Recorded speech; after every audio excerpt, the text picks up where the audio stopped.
Hey there, before we jump into this episode, I just wanted to let you know you can absolutely still take part in our challenge. So basically, there's a 60-day challenge going on and we're at the tail end, so we have 30 days left. And we know a lot of people felt like they missed out. We got a few messages afterwards, and we want to still give you the opportunity to join us, to have some amazing motivation, get guaranteed results. We have daily criteria to follow, weekly challenges, weekly live stream, and above all, also amazing prizes that you'll still be eligible to be able to take part in.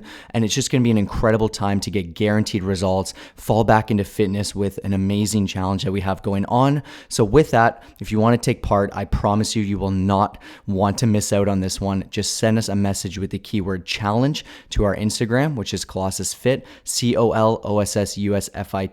We can't wait to hear from you. Now into the episode.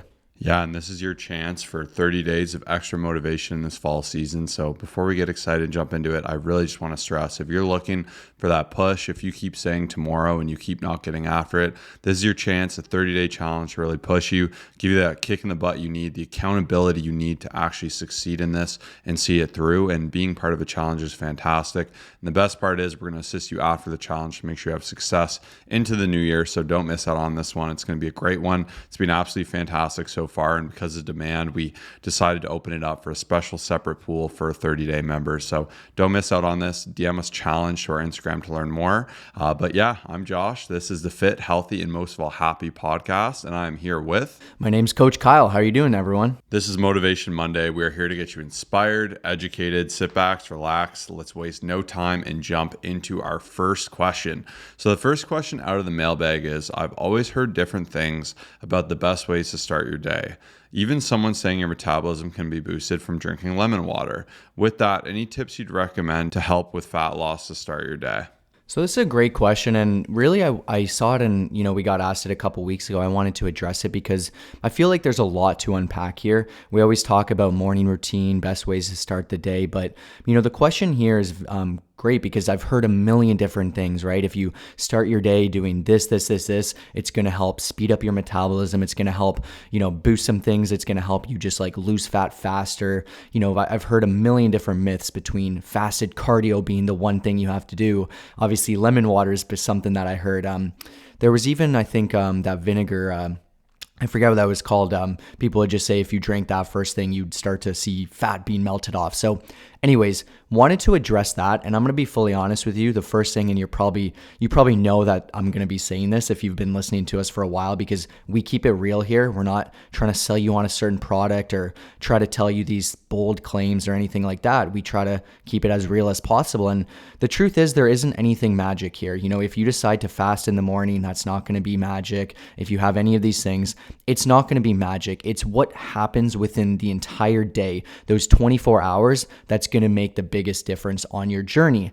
Now, with that, I didn't want to just leave you by saying this isn't true and there's nothing you can do, because I absolutely do believe there are a number of habits that you can start with when your willpower is the highest, when it's early on, that you can 100% implement that will set you up for success, that'll help you build the fundamentals, that'll help you be off to a great start and just feel absolutely incredible, which will allow you to build better habits throughout the day.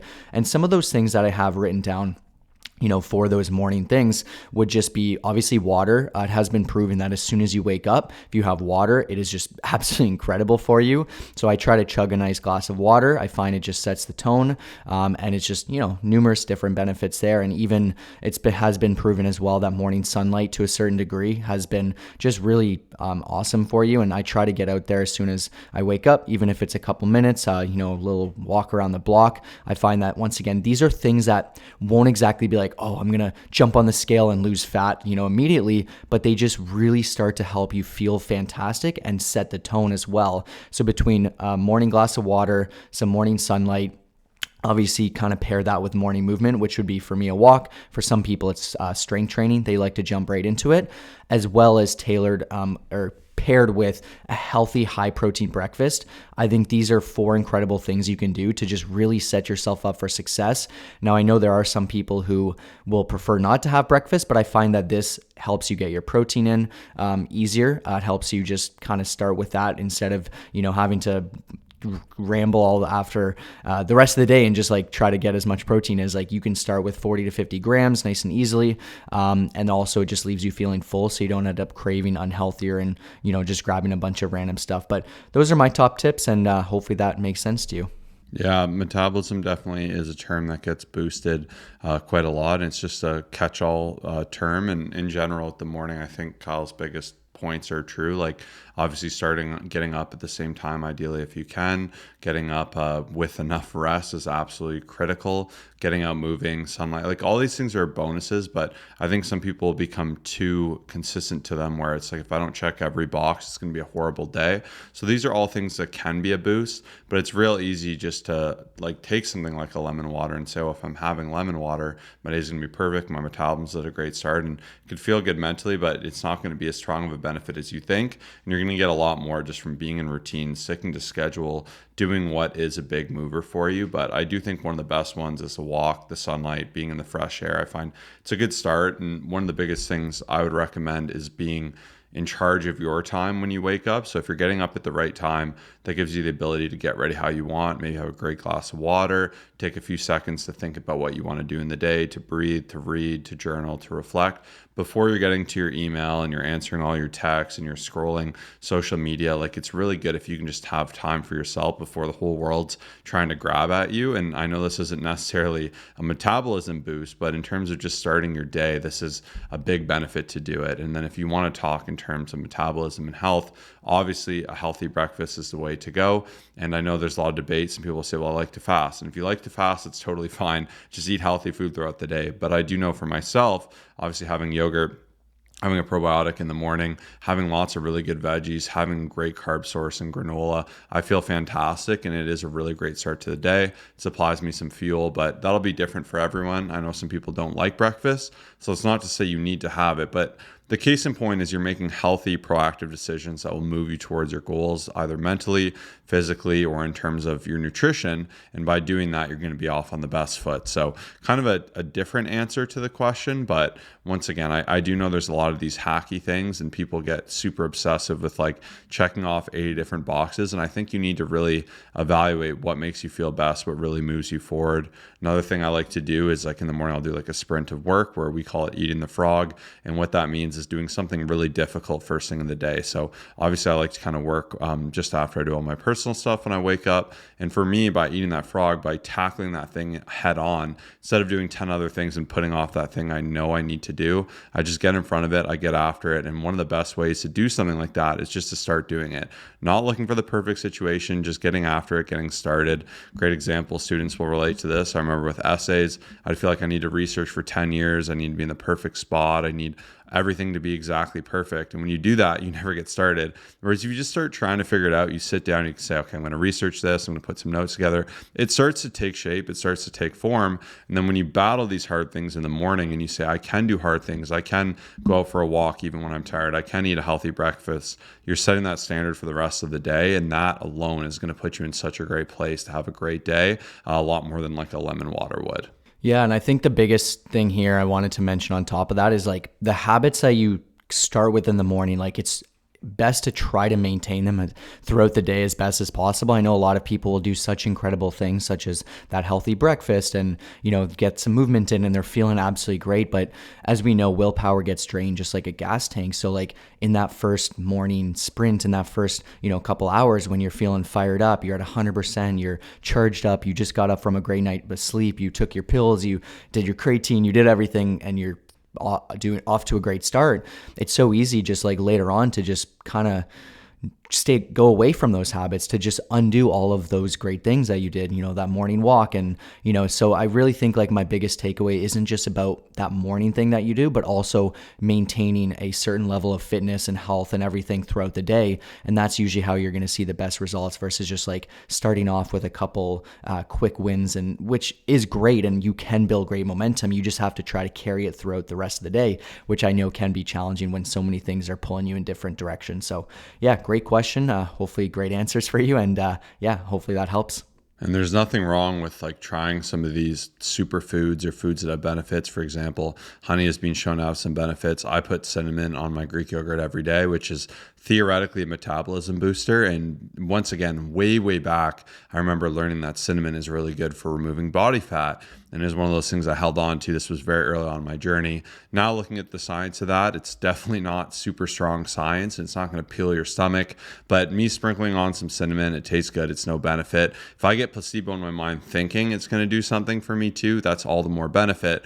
But it's not to say that I think that's a magical, crazy boost. But I think there's no harm in taking advantage of varieties of foods that have different benefits. Like I said, obviously, yogurt's great for gut health in general, being a probiotic, which is absolutely fantastic. It's a light, it feels good. Fruits have tons of benefits and tons of vitamins. And once again, you can just get different sources, things that are high in fiber, and you can get all these benefits that indeed will help your metabolism. But like most generally, it will just come down to eating super healthy. But it's to say, like, if that lemon water makes you feel fantastic, and once again, with a lot of things, there's a push and a pull. I know with lemon water, your teeth can take a bit of a hit. So once again, there's so many different things to consider, but I really recommend not getting in the weeds too much with it. And I'm going to get a little bit of ahead of myself here, but actually one of my thoughts for this week was go to the basics of health if you're overwhelmed, because ultimately we all know what we need to do to get fit. If everyone just did it, I would be out of a job and the world would be really healthy. And I think I'd be okay with that trade-off. But the reality is you would need to be super aware, eating healthy foods, only eating till you're satisfied, not stuffing yourself, enjoying a treat every once in a while, but eating super healthy, eating to the amount of calories you need, working out, being active, getting great rest. If you did all those things truly well, you would look fantastic. You might not look like a bodybuilder, but you would just look healthy. You'd be in great shape. Everything would be good. But the reality is we ignore a lot of these things, and the semantics of it gets quite complicated.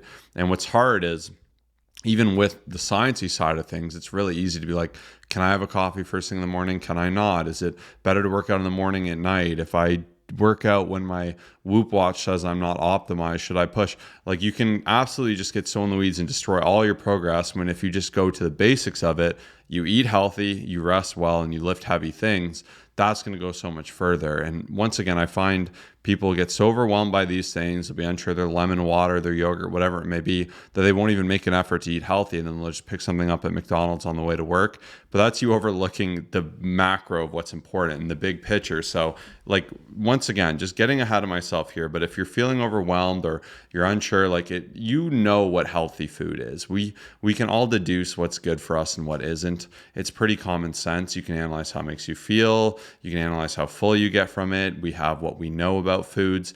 We know that lifting hard, it feels amazing and it's hard to do, but we know what actually truly pushing ourselves is, and we know what coasting is. So it's really just learning to do these things better. And like I said, where the complexity comes and where we do really well as coaches is, if you failed before, we showcase to you, because we've seen people that fail and we turn that around for them all the time. We know the biggest barriers that get in front of your success, like being consistent, not having accountability, making short-term decisions that impact your long-term goals, not knowing what to do, not having the blueprint of like, am I on the right routine, what my nutrition should be, what macronutrients to be focused on. Like, there's a lot that gets into it, but ultimately the more you revert to those basics and the more you really just push what's in front of you, like, you could have the most optimized workout routine, but if you're in there and you're only pushing yourself to a 5 out of 10 and someone's just training like an absolute menace, just only bench squatting and deadlifting every day, they might end up looking better than you if they're pushing themselves to a capacity, even though it's so suboptimal for them to be doing the same movement day after day and only doing 3 movements. And a lot of things would get neglected, but you get my point of the complexities here. Like, the most optimal with no effort probably will still get beaten by a lot of effort with suboptimal. And then ideally, if you're pretty optimized and you have a decent amount of effort, that would be the best spot, because that would be the most optimized and the least amount of difficulty. But once again, that's a little bit of a ramble. I know there's a lot of different twists and turns there, but just wanted to carry that forward there. I love what Josh mentioned there, because even with some of my clients, like, we'll go back to when we do our weekly check-ins. I just remember specifically on the spreadsheet, so many of them, we would just put B to B as like the weekly goal. And some of you might be wondering what that means. Simply back to basics, right? Because even, anyone, no matter who you are, you can get overwhelmed with all that information, with what your coworker said. And it's so important even for my clients when they need to get back on track with like different things and different thoughts. And, maybe even just after a busy week or a trip, we just go right back to the basics. And it's amazing how immediate the results are because you're just doing the most important stuff instead of all these random things that aren't really going to move the needle. And the last thing I'll say on this subject is like, let's say you're someone who scrolls social media, at the end of the night, you give yourself 20, 30 minutes, you look through reels, you love it. It's so easy to get overwhelmed, especially with the fear-mongering posts. I don't think it was ever like this, but now people realize they're onto something, right? When you make a post saying, stop doing this, it's probably going to do pretty well, especially use some examples. Paul Saladino getting on camera yelling, never eat oatmeal. It's so bad for you, right? Okay. And then next thing you know, you're someone who eats oatmeal. You see that, you're like, oh my gosh, I'm doing it all wrong. You keep scrolling, you see someone say, never do high reps, like 12 to 15 reps is the worst. And then you just start second guessing. And then the things go on. And the people creating this know that it's going to get a reaction. They know that it's going to get some controversy. And once again, you've probably all seen these types of posts, but it just keeps getting worse and worse and worse, especially as you watch them, you engage or whatever it is. And then next thing you know, you're just like, you're struggling. You're just thinking, what the heck do I do? Like, why is this so challenging, so hard? So I think one of my biggest takeaways is just try to avoid what you consistently consume, especially if you are struggling. I know it's easier said than done, but also maybe if you do still want to consume things, just really go back to questioning things. Like Josh said, I think 2 weeks ago in the episode, one of his great quotes. And I think you're going to be in a much better spot because I see so many people just doing the wrong stuff because they've been consistently consuming the wrong content. And it definitely can take a hit and make it so much harder for you. Now we're going to go ahead and jump into our quotes. What do you got for this week, Kyle? This quote here is one of my favorites. I've got a lot of favorite quotes, but something I really stand behind it is, you are what you do, not what you say you'll do. So this, simply put, just brings me back to doing what you say you're going to do, showing up for yourself, not just setting an intention, not just saying, hey, I'm going to set this big goal to lose weight and I'm going to give back to charity and I'm going to have great relationships. Like, it's awesome to set goals. It's amazing to put positive things and energy into the world. And, I love those things. Vision boards are fantastic. I utilize all of them. But if you're someone who just says you're going to do something and you have all these, intentions, it does still make you a good person. Don't get me wrong, because you say you're going to do all these things and, you have like the right mindset there. But if you're not actually doing it, you're halfway there. I'd say maybe you're even less than halfway there because the hardest part is actually doing it. So I just want to remind you, like, it can feel like you've accomplished something. You can feel very satisfied from putting it out there saying, hey, I'm going to run that marathon. Like, I'm going to do it. I'm going to train for it. You tell everyone which one you signed up for. You tell everyone how the route's going to go and, what you're going to do. And you do all this stuff and then you just never do it. And you start to feel like you've kind of done it because you've been spending so much time talking about it, but you actually never have done it. So, you're kind of just lying to yourself there, right? So just a random quote there that I thought might mean something to some of you. You are what you do, not what you say you'll do. That's fantastic. As we've been saying, there's nothing worse than just talking about what you're going to do and not doing it. And even going back to what I said earlier, just taking action even towards big goals is absolutely huge. Like, if you want to be a bodybuilder, it just starts by getting in a gym, doing your first workout. Like, you can really break it down to a level that simple. And I find that's what will cause you to actually take action. There's nothing worse than just hearing someone say they're going to get in shape for the 50th time, and year after year you see the same family member and you're like, oh, like, do it. You got this. Like, just get in front of it. And that's why we're so passionate. And this is a great chance too. If you're that person to yourself, I think there's nothing worse than living asymmetrically from how we know we could be living. So if you're constantly saying you're going to get in shape, you want to be fit, and you constantly lie to yourself with your actions and what you're actively doing, and you keep sabotaging that, and you're not investing in yourself to move forward, like, it's time you do something for yourself. And this 3-day challenge is such a bite-sized way to get started. So I definitely recommend reaching out. Let me and Kyle do all the heavy lifting for you, give you the accountability you need to actually see this through, as well as give you the most optimized high-level systems and strategies to make this take place so you can get better results faster with less time in the gym, less time on nutrition, and less time wasting your time on nonsense. So once again, just DM us challenge to our Instagram @ColossusFit to take advantage of the special offer. This will close next week, so don't miss out on it. DM us now. We have have limited spots for this because we can only take 10 more people into this challenge because we do not want to overburden it. But once again, into my quote, this is actually something I shared with one of my friends that I saw that I thought was really cool. It was just one of those posts where they showed it up on like a slideshow PowerPoint type of quote. So I don't know who it's from, but the quote is, "I can't cry about having a lot on my plate when my goal was to eat." And it's so simple, but I just think it's fantastic because I think if you have big ambitions and you want to be a super fit person, it's tempting to cry the days you need to go to the gym when you don't feel like it, or eating a healthy meal or going on a walk. But if you have big aspirations and ambitions, you got to remember you're going to have a lot on your plate. You're going to have a lot to do, especially if you want to get a lot done in life. You want to be a productive, amazing member of society who's there for their friends, their family, their community, who's pushing themselves, who's evolving, living a happy and healthy life. That is going to be demanding of you sometimes, and there's going to be hard situations. So I think reframing it from being like, I'm overwhelmed, I have too much going on, instead saying, wow, I'm blessed with all this challenges in front of me to get towards where I want to be. I think that mindset shift is incredibly empowering, and especially if you're someone who has high aspirations and high goals, I think you can't expect one without the other. So I really just like this quote. I share my thoughts from earlier. Anything you have, Kyle?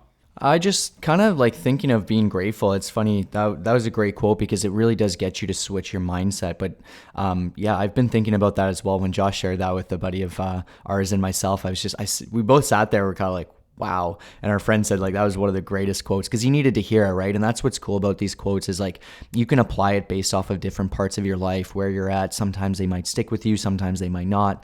That's why I like resharing some of them as well, because you may be at different parts of life, and even when I see one, it may not apply, and then like a couple months later I'm like, wow, this is game changing. But just gets me thinking about like the mindset of being grateful. So this morning I listened to is like a 5-minute just kind of like a meditation video, but they more so get you to focus on like your body parts and like what you're grateful for. Like even your hands, they always repeat like talking about thinking of how many things you do with your hands that you don't really think about. And I know it might sound silly, but when you start focusing on like how grateful you are for those simple things that you never think about, like the last time I probably thought about this stuff was the last time I watched this video, which was a couple months ago. So I'm like, wow, your feet, your hands, they even said like the big brain of yours, and even just all the senses that we have, like smell, taste, like it is pretty incredible when you actually think of like how grateful you are. And I always try to think of like what life would be like if those were taken away. And I know it might sound pretty deep, but I do find that those things like motivate me. Even death, like just to be alive, to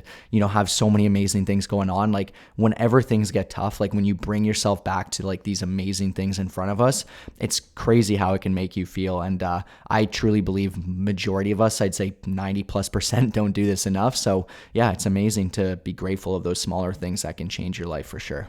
That's deep. That's a good perspective change or perspective shift, I suppose, and definitely something to keep on the top of your mind, and definitely something for me to think about. But from here, we love to showcase someone who's been crushing it in our coaching program. Who do we got this week? Yeah, so Sarah has been working with Coach Krista. She's done some incredible things.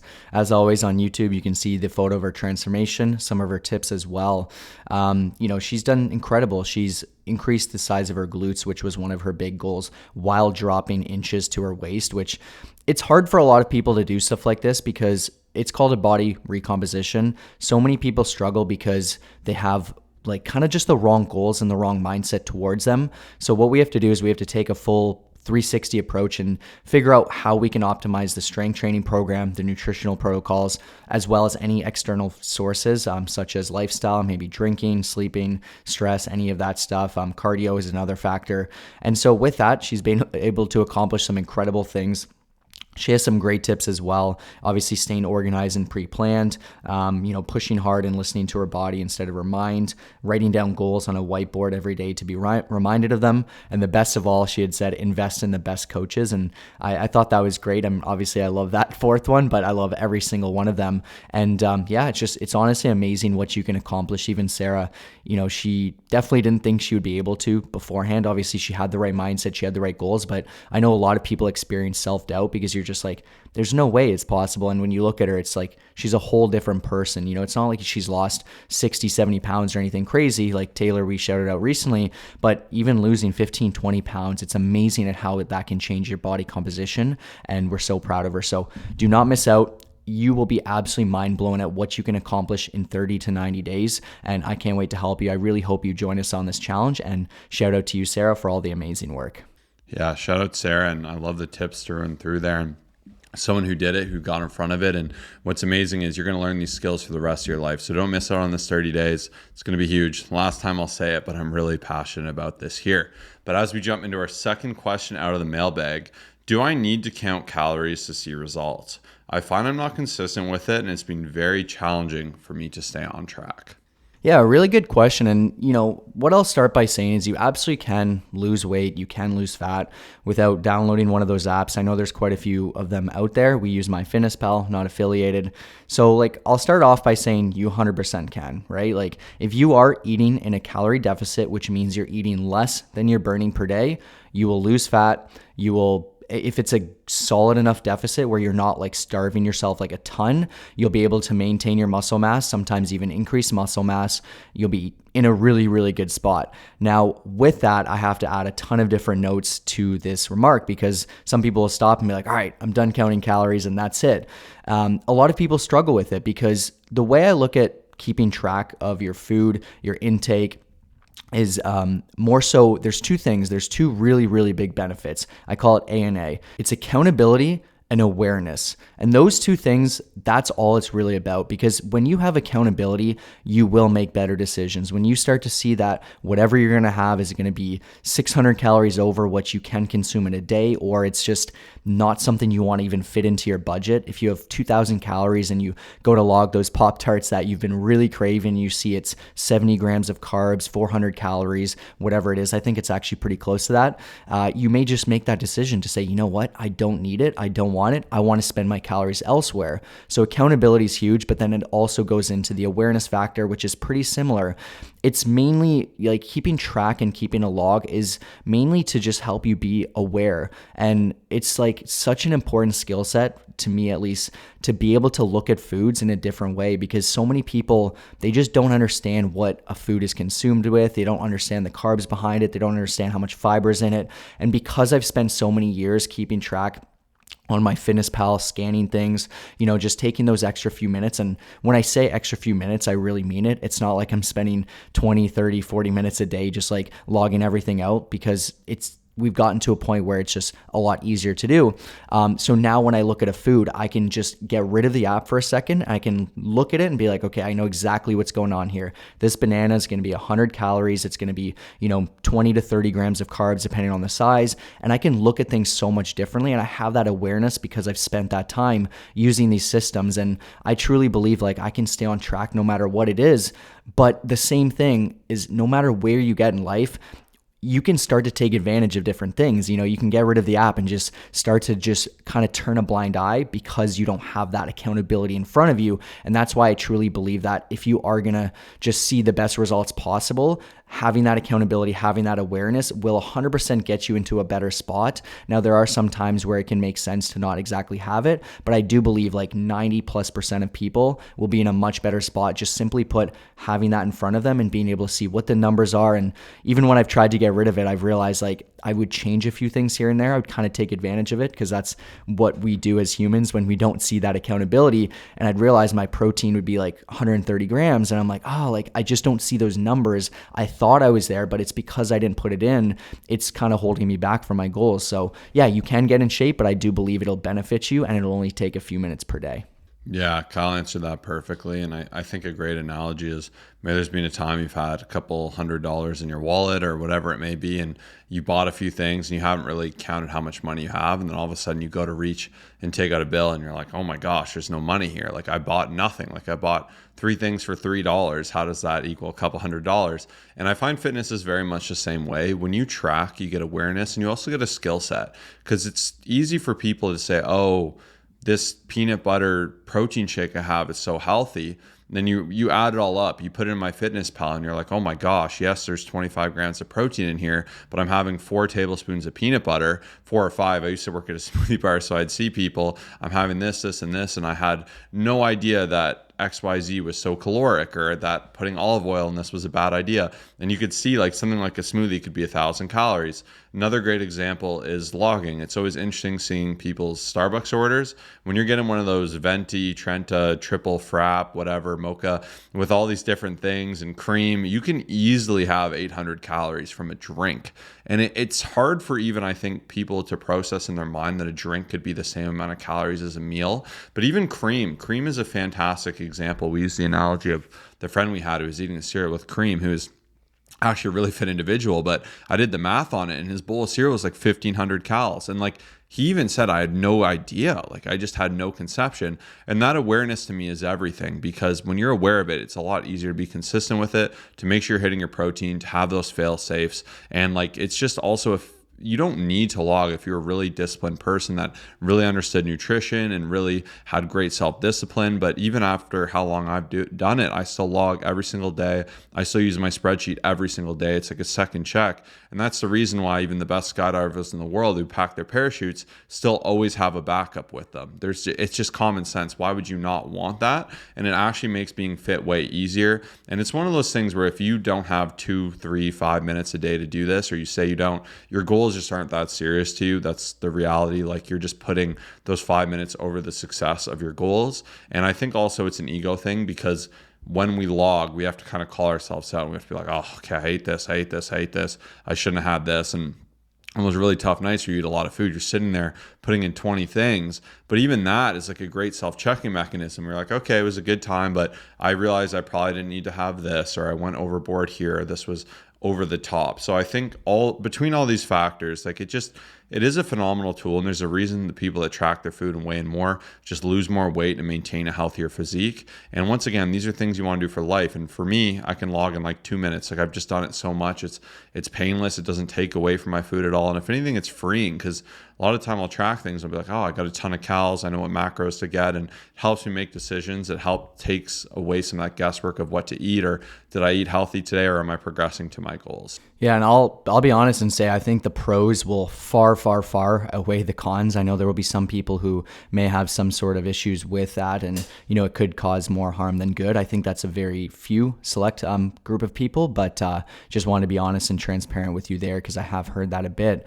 But it's like, even myself, those times where I don't want to put it in, like, I don't want to log because I don't want to be called out. And nobody likes being called out. Nobody likes seeing that they're doing something wrong, that they're probably out of a deficit, that they probably messed up a day of eating, and then they might kind of transfer over into an extra day or two of dieting, or whatever the case is. And it might be pushing themselves further away from their goals. But like, having that accountability is huge. Like, it's very rare, like, to have that thing right in front of you calling you out without actually like specifically being there to call you out. Like, when you put it in and you have to transfer it over to your spreadsheet, which is something we use for all our clients, and my goal is 2,500 calories and it's going red and it's saying 3,200 and I didn't meet my protein. It's like, it's an immediate like, hey, Kyle, like, get yourself back into gear. Like, you got to make better decisions. Whereas if I were to just say, hey, doesn't matter, today is just, it doesn't matter. Like, I'll never really know, and I'll just kind of be turning a blind eye. And I've done this before. That's how I know. And I know a lot of people struggle with this because they don't like seeing like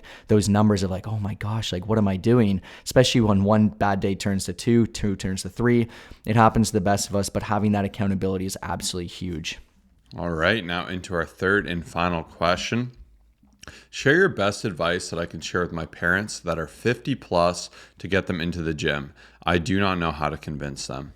Really good question. I mean, I definitely have not figured this out myself. Like, I want to give some different tips, and, I'm very grateful that we've been able to work with so many amazing, parents, even grandparents. We've had clients up to, I think, maybe 72 years old, which has been absolutely amazing. Just absolutely thrive in the program. Now, one thing, and I wanted to start off by saying, I really don't believe that you can want results more than someone else does. Like, it is insanely hard. I've tried before, and it just in different areas of my life, and I don't think it works out. Josh had a great point. So yesterday we were talking with a friend who was trying to convince his partner and, inspire her and whatnot. And he had said, lead by example. And I thought that was so great, because I feel like that can transfer over into whatever relationship it is, whether it's a partner, a sibling, obviously a parent as well. Now, I do struggle with this exact question, because I do find that parents can not exactly look at you as maybe I guess like a positive influence, if that makes sense. Like they've spent so many years like parenting you, like you know, sometimes look at you as a kid or whatever the age is that you are. Like I know that that can be way different than if it's like someone who's your age or what, you know, obviously your partner is an easy way to be a very positive influence. You're always bringing healthy foods, you're trying to bring them along, you're trying to do all these great things. So parent wise, I think that can definitely be very challenging, especially in the later years of life. If they haven't been going to the gym, they haven't had all these incredible habits. Now you do really need to know what type of person they are. I think like if I'm going to be honest, I would 100% try to share some studies and maybe some different levels of care to try to influence that. And even simply put, as I pulled up here, there's tons of studies, even one here saying 16 studies and data from over 1.5 million subjects had said muscle strengthening activities were associated with nearly a 10 to 17% lower risk of cardiovascular disease, cancer, diabetes, lung cancer, and all-cause mortality. And even simply put, weightlifting alone was linked to 9 to 22% lower risk of dying. So these are pretty serious stats and like pretty intense. And I think if you were to try to inspire someone who you really care about, who you potentially would have to look after in the later years, I think taking it from a level of care, so obviously showing the inspiration and like maybe trying to bring them along and trying to teach and trying to be a positive influence there, but also like a serious conversation of like, hey, I want you to be here and like I will do whatever it takes, and just like being super serious with that, I think can be an amazing approach. But those are just my thoughts. I'm sure Josh has some, and I'm sure some of you have also tackled this and tried to inspire, but I do know it can be a touchy subject for sure. Yeah, Kyle nailed it. I can't say I have a ton to add past that, really. Like, it is very hard, and I think you can never want it more than someone wants it themselves. But I think having a discussion from a position of love too, and not just screaming at them that the gym is the best. I think it's very hard for people to rewrite their mindset shifts of being like, okay, well, I thought cardios and classes and just eating less carbs was the way to get fit. Like, really simplistic views towards all this, but science has shown, even from a position of longevity, you want your parents to be around for a long time. You want to make a lot of memories from them. Like, lifting is so important. It's going to strengthen your body. It's going to prevent you from having muscle deterioration. It's going to help you build up your bone density. Like, there are just limitless benefits here. It's going to help you burn more calories so you can eat more food. It just does so much. So I think really just coming from a position of communicating that, perhaps sharing an episode that might get them inspired and push them forward. And I find too, when people ask for advice, to give them a serious answer and to like do it from a position of care and to take the time for them to understand.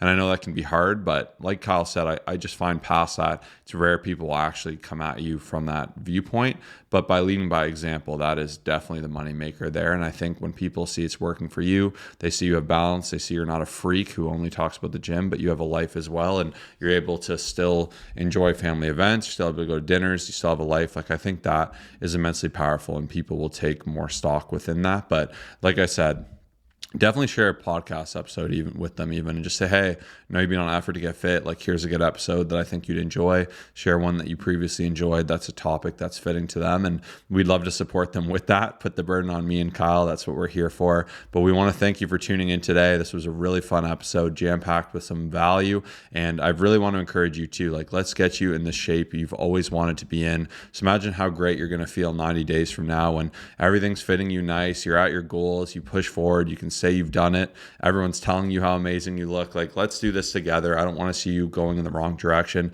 Jump in for this 30-day challenge. DM me on Instagram to learn more with the keyword challenge to @ColossusFit. But thank you for tuning in. We'll see you in the next one. Peace out.